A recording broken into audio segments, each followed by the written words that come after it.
Assalamualaikum warahmatullahi wabarakatuh. Baik, di kesempatan kali ini di sini kami akan membahas mengenai salah satu yang menjadi ikon atau simbolik seperti itu. Nah, terkait untuk simbol ini kalau ditelusuri ataupun kita pelajari itu memiliki arti yang sangat luar biasa begitu. Seperti simbol-simbol lainnya, pasti ada makna yang bisa diangkat dan untuk sejarah belakangnya itu pasti ada yang maksudnya itu bernilai begitu.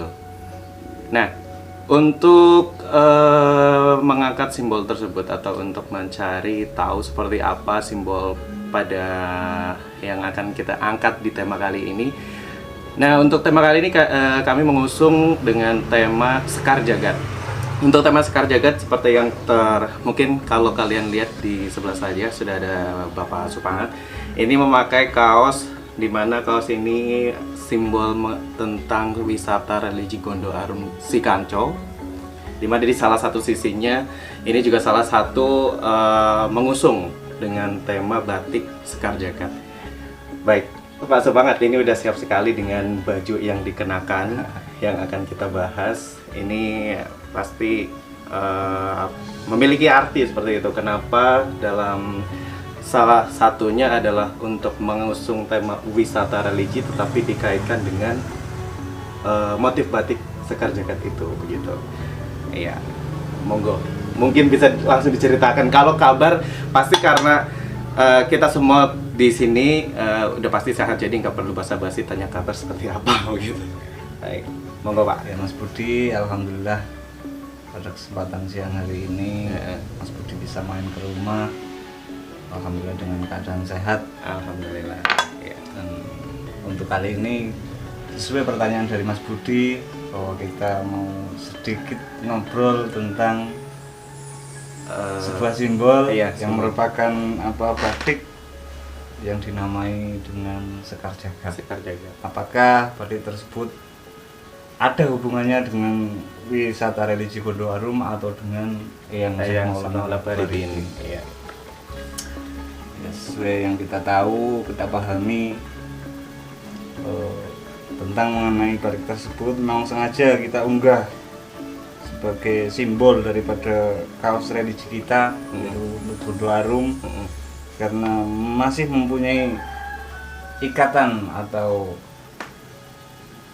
sambungan hasil karya daripada beliau yang Syekh Maulana Baribin. Iya. Jadi memang masih ada kaitannya ya. Selalu yang kita bahas di sini selalu ada kaitannya dengan yang Syekh Maulana Baribin karena mengingat jasa-jasa beliau pada masa lampau seperti itu. Dan kenapa yang dipilih adalah Sekar Jagad, kenapa enggak yang lain? Karena kalau kita bicara selain Sekar Jagad kan kita pasti mengetahui atau pernah dengar yang namanya tentang Sabu Jagad juga seperti itu ya Pak ya. Sabu Jagad. Terus ada batik-batik juga bermacam ragam yang ada di Nusantara ini. Iya, betul. Nah, ini monggo Pak, mungkin bisa lebih lebih dalam begitu, lebih mendetail begitu supaya karena pasti banyak yang belum mengetahui, bahkan yang kayak di sekitar kita pun kalau misalnya seperti sebelumnya, maksudnya apa yang kita kenakan itu kadang kita tidak mengetahui bagaimana ataupun nilainya itu seperti apa begitu. Oke. Ya, kita sedikit mengulas tentang keterkaitan antara batik Sekar Jagad dengan beliau Syekh Baribin atau yang dikenal dulunya adalah Raden Putra. Ya Mas Budi, kalau untuk batik Sekar Jagad tersendiri itu memang sebenarnya banyak. Kita juga tidak mengecap atau mengecam bahwa ini hasil dari olah karya seorang Syekh Baribin semata. Seperti yang kita tahu di Solo, Jogja, atau di Jawa Barat pun dikembangkan batik Sekar Jagad. Lah, mengenai Sekar Jagad yang ada hubungannya dengan beliau Raden Putra atau yang Syekh Maulana Baribin, memang pada kala itu di akhir atau di awal masa pengembaraan beliau singgah di daerah Kebumen yang bertepatan di Desa Gemek Sakti. Desa Gemek Sakti kala itu ngikut di Kadipaten Punjer atau Punjer. Kadipaten Panjer, yang mana Panjer. Panjer tersebut adalah sebuah kerajaan kecil atau kadipaten yang ikut di bawah naungan Majapahit. Untuk mengenai batik Sekar Jagad, memang sebuah salah satu karya Nusantara yang mana batik ini memuat dari berbagai macam seni batik disatukan menjadi batik Sekar Jagad. Seperti yang ya ini yang digunakan seperti itu. Nah, berbicara mengenai Sekar Jagad itu kan pasti ada arti sendiri, bahkan berdasarkan dari literasi atau referensi yang saya baca sedikit seperti itu. Ini kan berarti kan ada dua kata, sekar dan jagad. Iya, gitu. betul. Kalau sekar itu kalau dalam bahasa Jawanya berarti kan kembang, ya, atau kembang begitu. Sedangkan kalau saya baca lagi ini ada serapan dari bahasa Belanda yang dikatakan peta, dan jagad itu dunia seperti itu. Bisa dibilang berarti kembang dunia atau bunga dunia ataupun peta dunia. Nah, ini yang menarik sekali saya kutip dalam artian peta dunia, karena kalau saya perhatikan secara mendetail itu secara bentuknya itu juga merupakan hampir mirip dengan peta wilayah ataupun daerah seperti itu. Gimana itu, Pak? Menurut Bapak sendiri begitu? Yang sesuai yang kami paham berdasarkan dari buku-buku sejarah yang ada di Indonesia, termasuk sejarah Atlantis Purba, ada sejarah Trobos. Kalau sejarah dari majalah Trobos itu sendiri, salah satu pendirinya adalah masih keturunan dari beliau yang Syekh Maulana Baribin. Oh, jadi masih ada garis keturunan seperti Masih, itu. iya. Baik. Nah, untuk Sekar Jagad sendiri kenapa dikasih nama tersebut? Sesuai kala itu yang Syekh Maulana Baribin mengembangkan atau membelajarkan pelajaran batik Sekar Jagad itu di wilayah Gemek Sakti tersebut. Itu kisaran tahun 1478-an. 1478 berarti kurang lebih Belanda masuk ke wilayah Nusantara kita kan sekitar abad 16. Iya, ini sekitar mau masuk abad 15 ya Iya. kurang lebih. Iya. Sekitar itulah. Lama Jadi sekali. kenapa dinamakan sebuah sekar atau bermakna bunga? Karena kala itu memang misi beliau, karena beliau adalah putra Majapahit, itu mengembangkan wilayah. Jadi melalui sebuah batik beliau adalah menguraikan sebuah isi daripada Nusantara kita yang beragam dengan segala macam kebudayaan dan sebagainya. Nah, untuk apakah ada hubungannya dengan sebuah jagad atau peta? Itu menurut yang diyakini oleh berbagai sumber dari sejarah, memang sengaja beliau membelajarkan sebuah batik Sekar Jagad itu menggambarkan wilayah peta kekuasaan Majapahit kala itu. Majapahit. Oke. Jadi memang bentuknya juga seperti ya wilayah kekuasaan begitu. Iya. Dan tadi sempat disebutkan berdasarkan dari Atlantis atau misteri Atlantis Purba begitu. Iya. Kalau generasi saat ini mendengar kata-kata Atlantis itu memang sangat-sangat misterius dan bahkan belum untuk pembuktiannya itu sangat-sangat susah begitu. Iya, Mas, betul. Iya, betul.